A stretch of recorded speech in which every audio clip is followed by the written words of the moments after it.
जैसे ही सब सांची के घर पहुंचे तो उसके कजिन ने दरवाजा खोला। सब अंदर आए। सामने सांची, पापा, दादा बैठे थे और माँ रसोई में थी। सांची भी कमरे से बाहर आ गई। सांची के पापा ने सबको बैठने को कहा। सबने दादाजी को प्रणाम किया। जेठालाल, सांची के पिता, तो सब लोग आ गए या और भी आने वाले हैं? बहुत कम लोग आए हैं, है ना?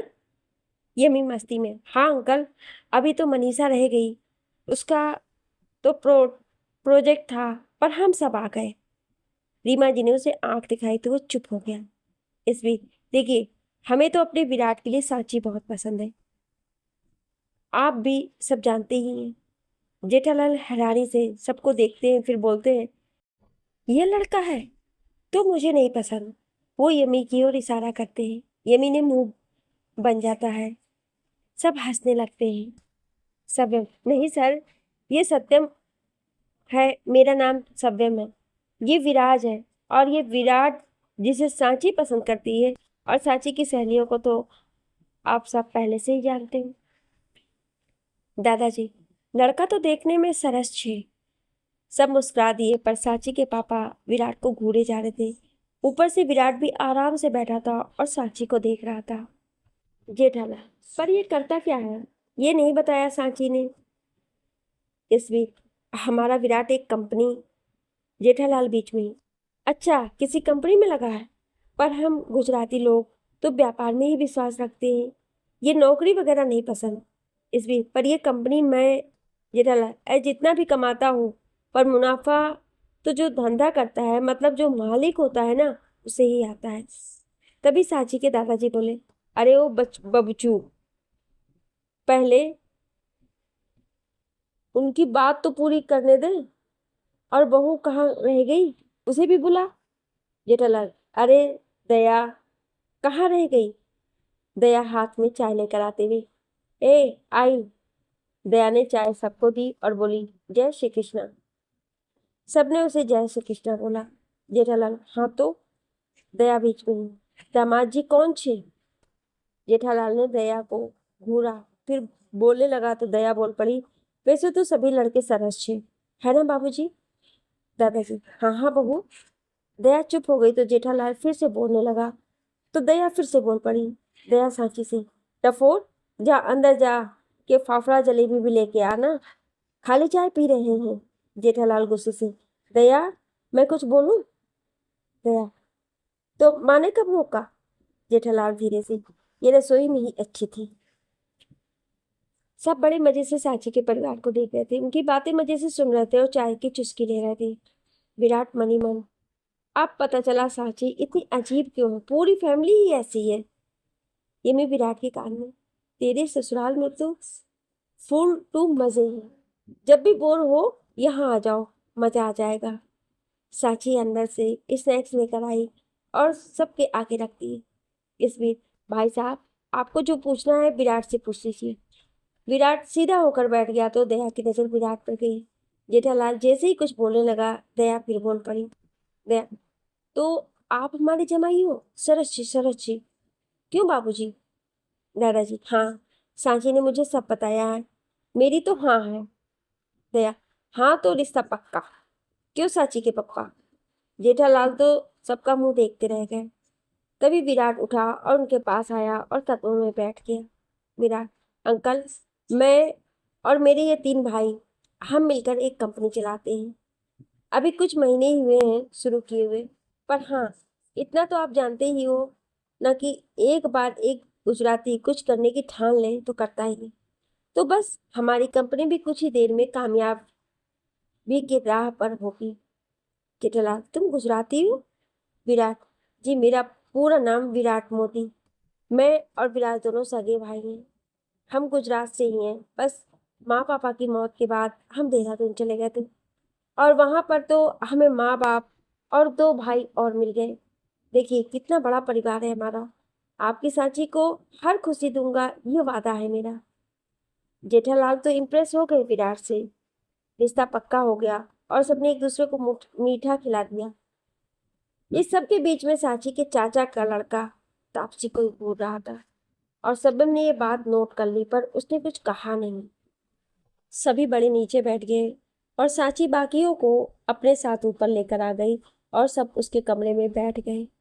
तापसी जहाँ बैठी थी उसके पास ही सांची का भाई भी बैठ गया। सांची ने उसे सबसे मिलवाया। सांची, ये मेरे चाचा जी का लड़का सुबोध। सबने उसे हाय किया, फिर बातों में लग गए।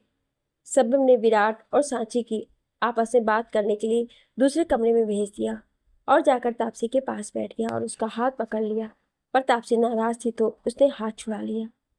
सबने ने फिर से हाथ पकड़ा पर फिर से तापसी ने छुड़ा लिया। कब से यही सब चल रहा था जो सुबोध देख रहा था। सुबोध, अरे आप क्यों जबरदस्ती उनका हाथ पकड़ रहे हैं? आप होते कौन हैं उनके साथ ऐसा करने वाले? आप जैसे लड़कों की वजह से ही हमारे यहाँ बाकी लड़के बदनाम होते हैं। अगर कोई लड़की आपको जानती है तो इसका मतलब ये नहीं कि आप उसे ऐसे छुए। तापसी गुस्से से, क्या बकवास कर रहे हो तुम? सब्यम हैरानी से सुबोध को देख रहा था कि क्या बोले जा रहा है, पर सब्यम मन ही मन खुश था और कुछ नहीं बोल रहा था। सुबोध, देखिए, मैंने देखा कि कैसे वो जबरदस्ती आपका हाथ पकड़ रहे थे, आपको छू रहे थे। तापसी गुस्से से, तो आपको क्या? वो जो मर्जी करे, उनका हक है ये। और अगर मुझे कोई परेशानी होती तो मैं बोल सकती हूँ। मैं डर के चुप रहने वालों में से नहीं हूँ। तभी सांची और विराट भी आ गए। सांची सुबोध से, क्या हुआ? चिल्ला क्यों रहा था तू? सुबोध सांची को सब कुछ बताता है तो सांची उसके सर पर मारती है। सांची, डफोर, वो तापसी को हाथ लगा सकते हैं। दोनों एक दूसरे से प्यार करते हैं। सबीम ने एक नजर तापसी को देखा, फिर वहां से छत की ओर चला गया। सारा को पता था कि दोनों नाराज थे। सारा जानबूझकर, कितना बुरा लगा होगा बिग ब्रो को। इस सुबोध के बच्चे ने कितना कुछ बोल दिया उनको। चेहरा उतर गया था बिग ब्रो का। सारा ने विराज को आंख मार दी तो विराज समझ गया। विराज, हाँ, आज तक उन्हें किसी ने ऐसा नहीं कहा। वो तो तापसी को मना रहे थे, पर खैर छोड़ो, कुछ देर अकेले रहेंगे तो शांत हो जाएंगे। तापसी को बेचैनी होने लगी कि वो जल्दी से सबीम के पास पीछे चली गई। सुबोध उदासा होकर बैठ गया और सब उसे हंसाने लग गए और बता दिया कि अभी जो बोला मजाक बोला है और सबीम ने भी बुरा नहीं माना होगा। विराट सांची को खींचकर फिर से दूसरे कमरे में ले गया। नीचे सब लोग पंडित जी को बुलाकर सगाई का मुहूर्त देख रहे थे। तापसी छत पर गई तो सबीम वहीं पर एक और नीचे बैठा था, दीवार से टेक लगाकर और आंखें बंद कर ली थी। उस जगह छांव थी और बाकी पूरी छत पर धूप। तापसी को लगा कि सबीम सच में बहुत दुखी है और गुस्सा है, तो सीधा उसके पास जाकर बैठ गई और उसके सीने से लग गई। तापसी, सॉरी, सॉरी, माफ कर दीजिए, मेरी वजह से आपको ये सब सुनना पड़ा। ना मैं हाथ छुड़ाती ना ये सब होता। सॉरी। सबीम ने तापसी को बाहों में भर लिया और उसका सर चूम लिया। सबीम, मैं जापान जा रहा हूँ। तापसी हैरानी से उससे अलग हुई तो सबीम ने भी आंखें खोल दी। तापसी, आप गुस्सा हो ना? सबीम ने नाम में सर हिला दिया। सबीम, नहीं यार, तुमसे कभी गुस्सा हो सकता हूँ क्या? देखो, विराज अब विराट की सगाई में भी लग के जाएगा। उसे यहाँ होना चाहिए और यमी को मैं नहीं भेज सकता। वो तो यहाँ की रौनक है। मैं ही चला जाता हूँ। डील भी जरूरी है और वहां पर उनका काम भी देखना है। जहां तक मुझे लगता है 1 महीना लग जाएगा। वैसे भी अब तुम्हारा भी 6 सेमेस्टर चल रहा है, तो मन लगा कर पढ़ो। तापसी, पर मैं कैसे आपके बिना? सबीम ने तापसी को फिर से सीने से लगा लिया। सबीम, हम साथ ही हैं कैप्टन, हमेशा। I love you. Taapsee, I love you too. उधर विराट और सांची एक दूसरे के गले लगे बैठे थे और अपने आने वाले कल को महसूस कर रहे थे। विराट सांची की सगाई 4 दिन बाद होनी तय हुई और यहीं गुजरात में ही, तो विराज ने अपनी हवेली साफ करवाने को बोल दिया। कुछ दिनों तक सब वहीं रहेंगे। बस तापसी सारा वापस सबम के साथ देहरादून चली गई सगाई के 1 दिन पहले सांची के घर जाने के लिए। मनु को पता चला तो वो भी खुशी से कूदने लगी। सबम अगले ही दिन सबको समझाकर निकल गया। सगाई का दिन भी आ गया। सभी लड़कियां सांची के साइड थीं, पर सारा वहां जाकर विराट के साथ हो ली और बोली, मेरे देवर की सगाई है तो उसकी भाभी माँ तो उसके साथ ही होंगी ना। सारा के माँ पापा भी आ गए थे और अपने बेटी को ऐसे देखकर खुश थे। उन्होंने यशवीर से बात की कि अब विराट की सगाई के बाद जल्दी सारिका और विराज की भी शादी करवा दो, क्योंकि उन्होंने फिर से अपने विदेश में रहते बेटे के पास जाना था। विराट और साची की सगाई हो गई, पर बिना पंगे की नहीं। दया रिंग घर पर ही भूल कर आ गई तो तापसी तभी साची को एक अंगूठी दे देती है, तो सत्यम ने उसे विराट को देने को कही थी उसकी ओर से। साची ने भी विराट को रिंग पहना दी। इस बीच सब सत्यम को मिस कर रहे थे।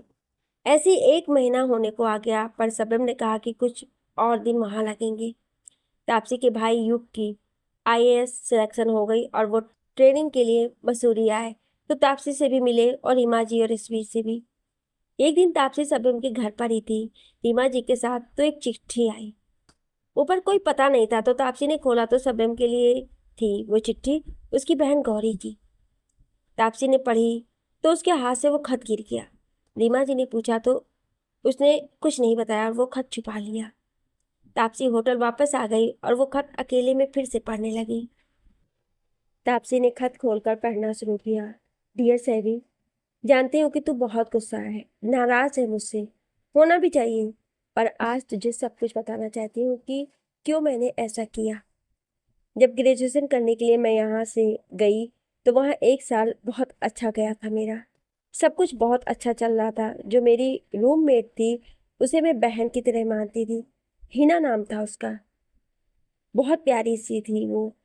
जब हम सेकेंड ईयर में थे तो हिना कुछ परेशान सी रहने लगी। मैंने कितनी ही बार पूछा पर हमेशा वो टाल जाती। उसका एक बॉयफ्रेंड भी था, ताहिर, वो मेरा भी दोस्त था। मैंने उससे पूछा पर उसे भी कुछ पता नहीं था। फिर 2 हफ्ते बाद हमें हिना की लाश मिली कॉलेज के पीछे। मैं मैं अंदर से हिल गई थी। जब पोस्टमार्टम हुआ तो पता चला कि उसका उसका रेप हुआ था, गैंग रेप। बहुत बुरी तरह से मारा था उसे। उसकी बॉडी पर कई जगह एसिड और जलने के निशान पाए गए। वो अनाथ थी तो किसी ने कोई जिम्मेदारी नहीं ली, पर मैं और ताहिर दोनों मिलकर साथ थे।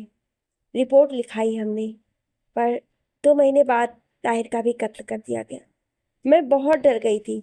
मुझे कुछ नहीं हुआ क्योंकि मेरे पापा के नाम के कारण उन्हें पता था कि मैंने घर पर किसी को नहीं बताया, पर रोज धमकी आती थी कि अगर किसी को बताया तो वो मेरी फैमिली को मार देंगे। मैं बहुत डर गई थी तुम सबको लेकर, तो एक दिन बिना बताए किसी को भी मैं वहां से निकल गई, दूसरे शहर आ गई। वो लोग मुझे ढूंढ रहे थे और हमारे घर पर नजर रखे हुए थे।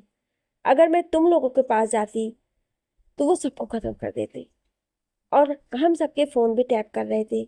इसीलिए मैं चिट्ठी लिखने लगी और कुछ महीनों में एक बार आप सबको अपने बारे में बता देती।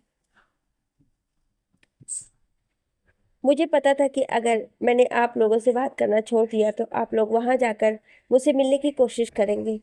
इसलिए आप लोगों से कहा था कि जब तक मैं ना कहूँ आप मेरे पास मत आना। मैंने अपने दोनों दोस्त खो दिए। मेरी बहन जैसे हिना के साथ इतना बुरा हुआ। मैं अंदर ही अंदर से जल रही हूँ सैवी। इसलिए मैंने आईपीएस बनने का फैसला लिया। जब तक मैं कुछ बन नहीं जाती उन लोगों का सामना कैसे करूंगी, और तुम लोगों को, अपने परिवार को कैसे बचाऊंगी। तुझे पता है मैंने एग्जाम क्लियर कर लिया है और मेरी ट्रेनिंग शुरू हो गई है। बस जब ये ट्रेनिंग खत्म होगी तो सबसे पहले तुझसे मिलने आऊंगी, और तेरी मदद भी चाहिए होगी उन लोगों के खिलाफ। तो देगा मेरा साथ। नीचे मैंने एक नंबर लिख दिया है, अगर गुस्सा खत्म हो गया हो तो फोन कर देना। बहुत जी ली मैंने अपने गुमनाम की जिंदगी। अब आईपीएस गौरी शेखावत सबके सामने आएगी। माँ पापा को मत बताना कुछ, तेरी थी। तापसी ये सब पढ़कर हैरान से थी। वो सोच रही थी कि कैसे गौरी दी ने इतने साल सबसे छुपते छुपाते निकाले थे, और ये उनका हौसला ही है कि वो अपने दम पर अकेले इतना कुछ सह गई। तापसी सोच रही थी कि वो गौरी दी को फोन करे या नहीं, या सत्यम को बताए। फिर तापसी ने सोचा कि सत्यम के आने पर ही बताएगी और कल वो खुद ही गौरी से बात करेगी। अगले दिन तापसी टाइम निकाल कर वो नंबर पर कॉल करती है। पहली बार तो किसी ने नहीं उठाया, पर दूसरी बार उठा लिया। गौरी, हेलो। तापसी, हेलो, आप गौरी दी बोल रही हैं? गौरी, हाँ, पर आप कौन? तापसी दी, मैं तापसी बोल रही हूँ। मैं सब्यम की, मैं वो। गौरी हंसते हुए, हाँ हाँ समझ गई, तुम सैवी की गर्लफ्रेंड हो ना? तापसी, हाँ नहीं दी, मैं। गौरी, समझ गई हूँ मैं, उसने तुम्हें फोन करने को बोला है। तापसी, नहीं दी, वो सब्यम अभी यहाँ नहीं है, वो जापान में है, अपनी कंपनी कंपनी के काम से। आपकी चिट्ठी मुझे मिली थी दी, सॉरी, बट मैंने पढ़ ली, इसलिए आपको फोन किया। गौरी, ओह, सैवी यहाँ नहीं है, चलो कोई बात नहीं। तुमने मम्मा पापा को तो नहीं बताया कुछ? तापसी, नहीं दी, तभी तो आपको कॉल की। दी, आप अपना ख्याल रखना, यहाँ सब आपसे बहुत प्यार करते हैं और आपको बहुत याद करते हैं।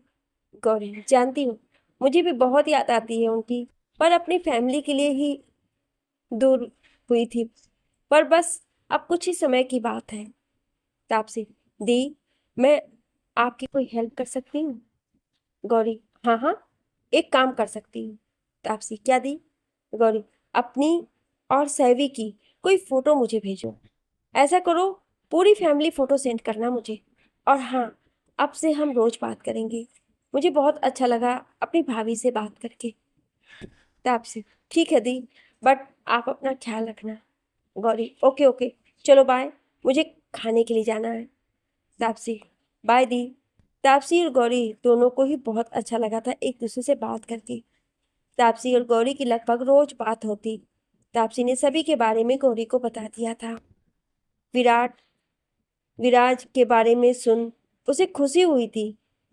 वो बहुत कम समय ही उन दोनों के साथ रही थी।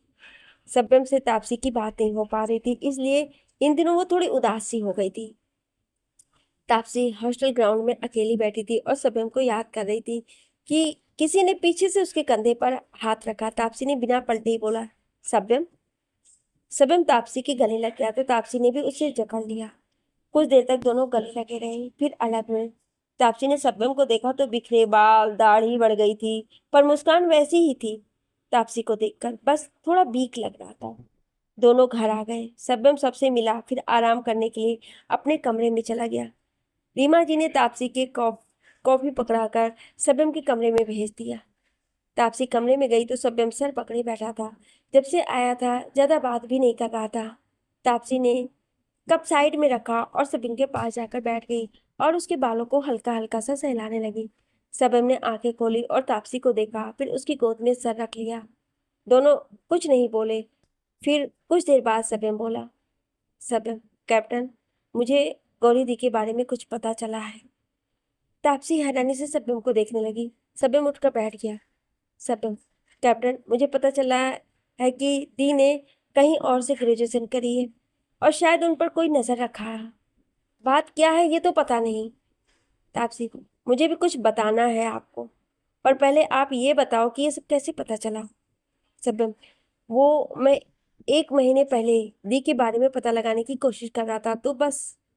तापसी, मेरी गौरी दी से बात हुई। सब्यम हैरानी से, क्या, कब, कैसे? तापसी सब्यम को सब कुछ बता देती है। सब्यम बहुत गुस्से में था। सब्यम, इतनी बड़ी बात दी ने छुपाई और अकेली सहती रही। क्या उन्हें भरोसा नहीं था मुझ पर, डैड पर? हम देख लेते, इतने साल दूर तो नहीं रहना पड़ता।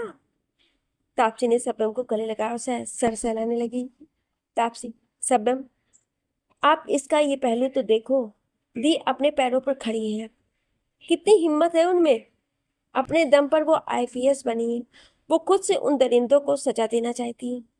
और जबकि ये बात है कि आप भी तो छोटे थे ना, 12वीं ही करी थी आपने, वो आपको इन सब में नहीं लाना चाहती थी, पर अब उन्हें आप पर भरोसा है, तभी तो सब सच आपको ही बताना चाहा। ये तो सोचिए ना। सब्यम शांत हो गया। तापसी ने गौरी को फोन करा, फिर सब्यम से बात करवाई। बात करते करते सब्यम पता नहीं कितनी बार रोया और कितनी बार हंसा। दोनों भाई बहन एक दूसरे का साथ पाकर खुश थे। सब्यम ने कॉल कट कर तब तापसी को देखा तो उसे देखकर मुस्कुरा रही थी। शबनम ने खुशी से उसे गले लगाया, फिर उसका चेहरा हाथों में ले लिया। शबनम, तुम मेरा लकी चार्म हो कैप्टन, सच में। तुम्हारे आने से देवी मुझे वापस मिल गई। और तुम्हें पता है, हमें 3 डील मिली है। अगर ऐसा ही रहा तो हम जल्द ही इंडिया में अपनी कंपनी का नाम गूंजता देखेंगे। तापसी, ऐसे तो आप भी मेरे लिए लकी चार्म हो। आपके आने से मुझे मम्मा पापा का प्यार भी मिला, युग भाई भी मिल गए, और साथ भी पापा भी मुझसे गुस्सा नहीं, प्यार करते हैं। सब बात तो सही है, फिर तो हमें हमेशा साथ में रहना चाहिए। तापसी, हाँ तो साथ ही रहेंगे ना। सबम शरारत से, तो साथ रहेंगे तो कुछ तो करना पड़ेगा ना। तापसी, मतलब? सबम तापसी के सर पर सर लगाकर, मतलब मैं चाहता हूँ कि पूरा टाइम ही हम सब साथ रहें। उसके लिए तो शादी करनी ही होगी ना। तापसी, सभ्यम आप जानते हैं ना। सबम, हाँ हाँ जानता हूँ, पर देखो अब तो एक सेमेस्टर ही रह गया है, बाद में ट्रेनिंग वाला सेमेस्टर ही होगा, और उसके बाद मेरे ख्याल से 1 साल तक तुम पक्का किसी अच्छी कंपनी में अच्छी पोजीशन पर होगी, फिर हम शादी करेंगे। तब तक मैं भी हमारी कंपनी तुम्हारे लायक बना दूंगा कि तुम यहाँ काम कर सको। तापसी, आप ये क्या बोल रहे हो? मुझे आपकी कंपनी के लायक बनना है ना, कि आपको कुछ समझ आया मेरे बुद्धू राम को? तापसी ने बात इतने प्यार और मासूमियत से बोली कि सबरम एकटक उसे देखने लगा, फिर उसे माथे को पूरी शिद्दत से चूम कर अपनी बाहों में भर लिया। सबकी जिंदगी अपने हिसाब से चल रही थी। चारों दोस्त अपनी कंपनी में व्यस्त रहते थे और दिन ब दिन तरक्की की ओर बढ़ रहे थे, पर अपने दम पर किसी ने भी अपनी फैमिली बैकग्राउंड का नाम नहीं यूज किया था। तापसी और सारा का लास्ट टाइम था और कुछ बड़ी कंपनीज आई थी इंटरव्यू के लिए। सांची ने तो पहले ही बोल दिया था कि वो बस सब्यम की कंपनी में ही काम करेगी, जिसे जो समझना है समझ ले। यशबीर ने सारा और तापसी को इंटरव्यू देने को कहा और उनका आत्मविश्वास बढ़ाया। कुछ कंपनीज इंडिया की थी और कुछ फॉरेन कंट्री की। दोनों ने दी 3 कंपनी को अपना इंटरव्यू। 2 दिन बाद रिजल्ट पता चला। सारा की मुंबई की एक बड़ी कंपनी में सिलेक्शन हुआ था, और तापसी का मुंबई वाली कंपनी में भी, और एक अमेरिका की कंपनी में भी। सब बहुत खुश हुए और हिमा जी ने तापसी को अमेरिका जाने को बोला, बट वो मान नहीं रही थी, तो सभ्यम ने समझाया। तापसी के भाई की ट्रेनिंग भी खत्म हो गई थी, उसकी पोस्टिंग पंजाब में हुई थी। सभ्यम तापसी के साथ युग से मिलने गया और उसे उसके पापा के पास जाने को बोला। दोनों भाई बहन अपने घर की ओर चल पड़े थे, पर जैसे ही दोनों ने घर में कदम रखा तो वहीं जड़ हो गए।